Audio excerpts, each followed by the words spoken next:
Na Vila Belmiro, na noite deste sábado, um confronto direto. O encontro do sétimo colocado com o nono.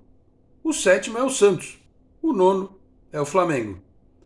Fala rapaziada, tudo certo? De volta para mais um vídeo aqui do nosso canal 10. Este é o tradicional pré-jogo, só que hoje o pré-jogo no dia do jogo. Logo mais às 7 da noite tem Santos e Flamengo na Vila Belmiro pelo Campeonato Brasileiro. Um Santos que preservou alguns jogadores na Copa Sul-Americana e o Flamengo que deve preservar alguns jogadores em razão da Libertadores da América. Falo aqui em nome de Peter Leandro e Dani Haddad Fisioterapia. Quer ter mais qualidade de vida e ficar livre das dores? Então entre em contato com o Peter ou com a Dani pelos telefones 13 99704 0944, 13 99782 7308. Com esse trabalho também pelo Instagram, Peter Leandro e Dani Haddad. Também a Exatec Informática, na Senador Feijó 686, sala 1820, no Blue Office. O site é o exatecinformática.com.br, telefone 13 30 20 18 77. Conheça mais da Exatec também nas redes sociais. Se você está chegando agora aqui no canal 10, eu peço para você se inscrever, ativar as notificações, deixar o like, que sempre é muito importante para que o nosso trabalho chegue ao conhecimento de mais santistas e mais torcedores do futebol aqui no YouTube. E se você quiser também, torne-se membro do canal. Meus caros, vamos lá. Santos sétimo colocado com 19 pontos, Flamengo nono com 18. Mas é aquilo, o Flamengo tem 5 vitórias já no campeonato, o Santos tem 4. Número de vitórias é algo importantíssimo. Aliás, o Santos e o São Paulo são os times que têm menos vitórias entre os 10 primeiros colocados. O Flamengo tem 5 vitórias, o Botafogo tem 5, o Fluminense, o Atlético Mineiro, o Internacional tem 6, o líder Palmeiras obviamente tem 8, o Corinthians e o Atlético Paranaense tem 7. E o Santos tem empatado muito, né, nas últimas partidas, não só pelo Campeonato Brasileiro, mas também na Copa Sul-Americana empatou de novo.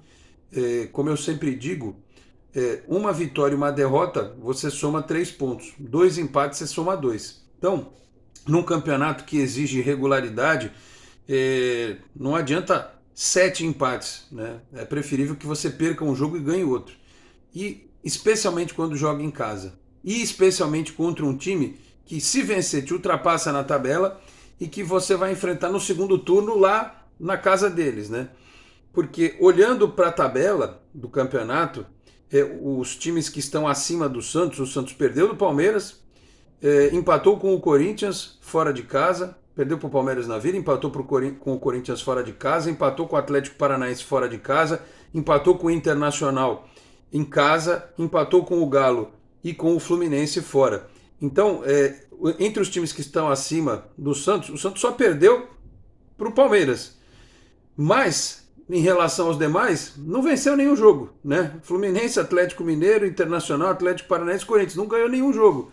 Então fica difícil você dar um salto na tabela enquanto o time não soma 3 pontos, que é fundamental que some 3 pontos, né? E some número de vitórias porque é critério de desempate. Então, eu espero que na noite deste sábado o Santos encontre um jeito de jogar, ache uma forma de superar o time do Flamengo, que é muito difícil afirmar que escalação Dorival vai colocar em campo, né?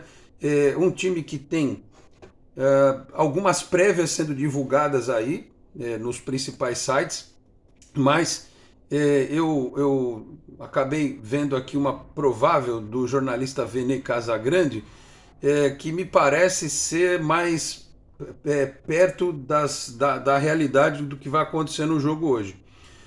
O goleiro Santos, o Mateuzinho, Gustavo Henrique, Pablo, Ayrton Lucas, Thiago Maia, Everton Ribeiro ou Diego, que aliás rodou uma conversa mole aí de que o Diego estava fechado para voltar para o Santos, para o time do coração dele.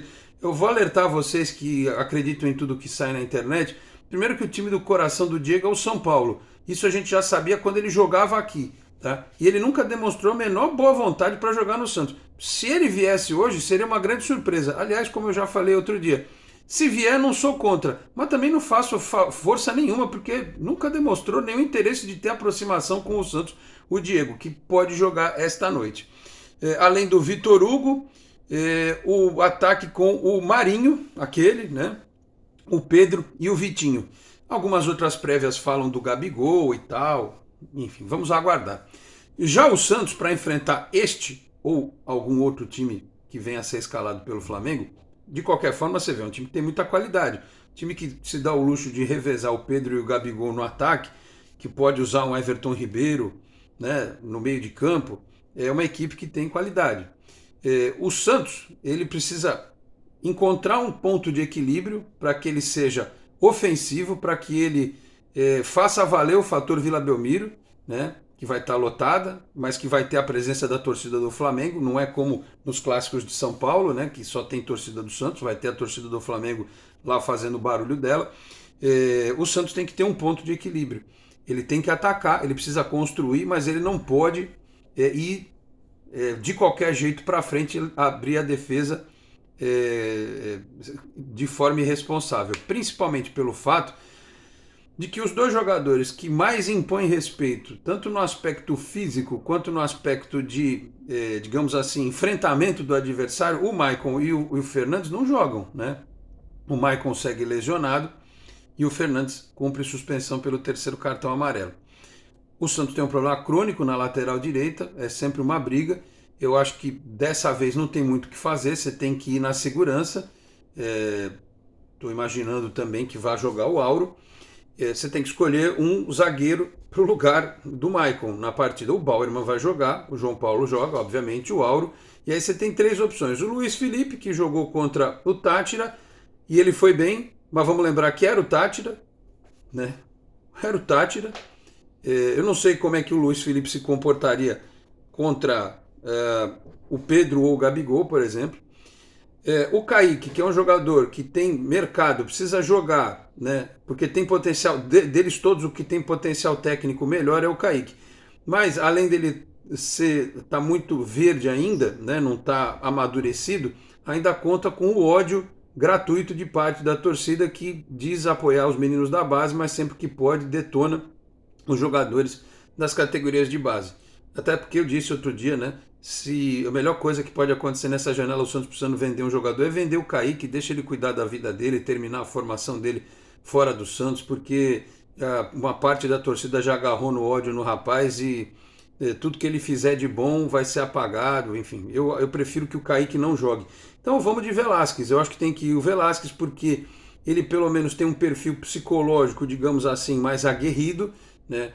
Próximo daquilo que é o Velasquez, do que é o Maicon, por exemplo, e o próprio Fernandes. Então, para dar aquele tempero, né? Chegar junto ali e tal, ele só precisa pular na bola aérea, o que é difícil, né? De vez em quando ele se complica.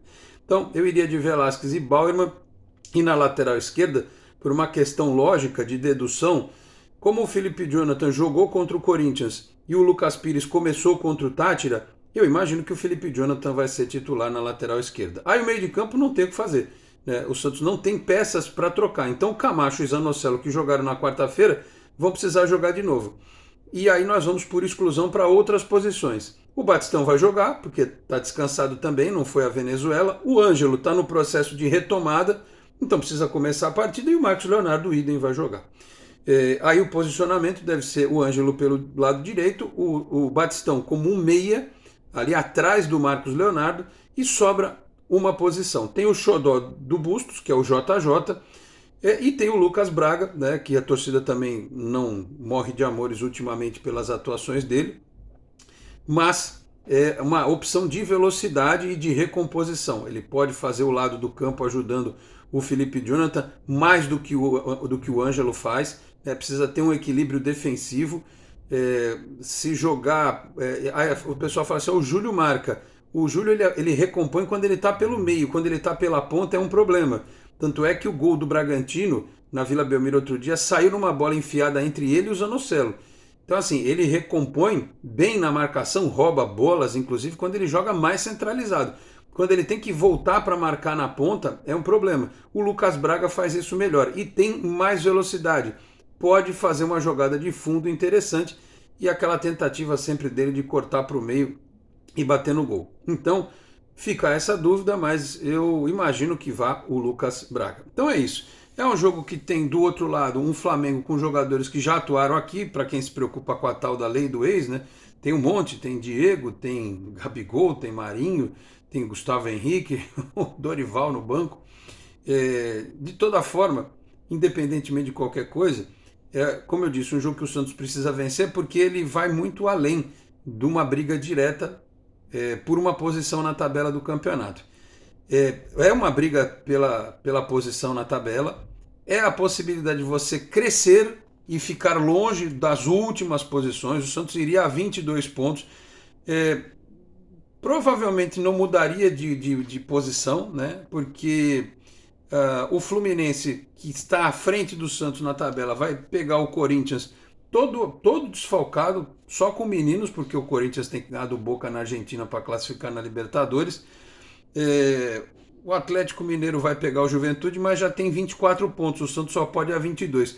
Então o Santos nessa rodada pode ganhar uma posição só, mas eu acho difícil que ganhe a posição do Fluminense. E ele precisa muito mais do resultado para evitar ser ultrapassado pelo próprio Flamengo, pelo São Paulo, pelo Botafogo. Então é isso, o Santos vai brigar para ganhar, para se manter na 7ª posição e, se possível, abrir vantagem em relação aos times que estão vindo lá na parte de trás da tabela. E um outro aspecto que é fundamental, dependendo do que acontecer no jogo, o pós-jogo ganha áreas de decisão. Se o Santos ganhar, ótimo, seguimos a vida, vamos para o jogo quarta-feira pela Sul-Americana com um moral elevado, porque você ganha de um time que é considerado um dos favoritos ao título do Campeonato Brasileiro e também da Libertadores, que ganhou inclusive fora de casa, do Tolima, né, nesse meio de semana. Você ganha moral para resolver a vida contra o Táchira, e aí vem uma sequência positiva, um efeito dominó positivo, que aí você pega o Atlético Goianiense em casa e você vai para aquele jogo contra o Corinthians na Copa do Brasil, valendo a honra. E aí depois segue a vida. Então, são 4 jogos em casa e o Santos precisa destes resultados. Se empatar, fica tudo aqui na mesma, né? Esperando o que vai acontecer na quarta e sempre deixando de stand-by o que pode acontecer lá na frente.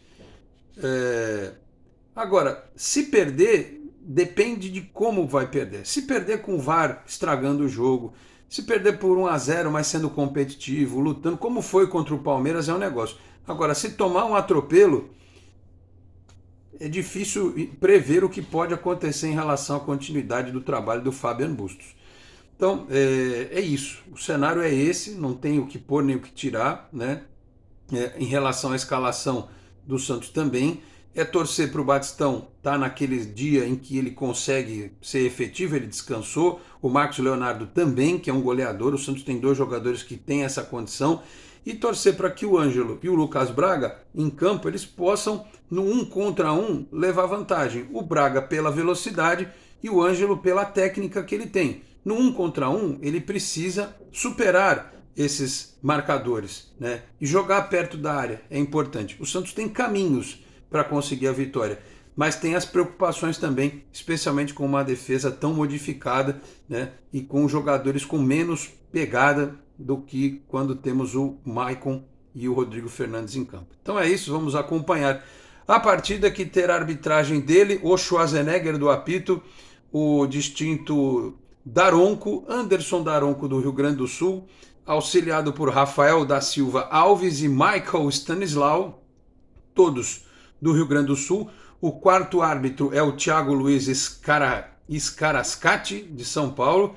Analista de campo, tem isso, eu nem sabia, Tatiane Sacilotti, do Santos Camargo.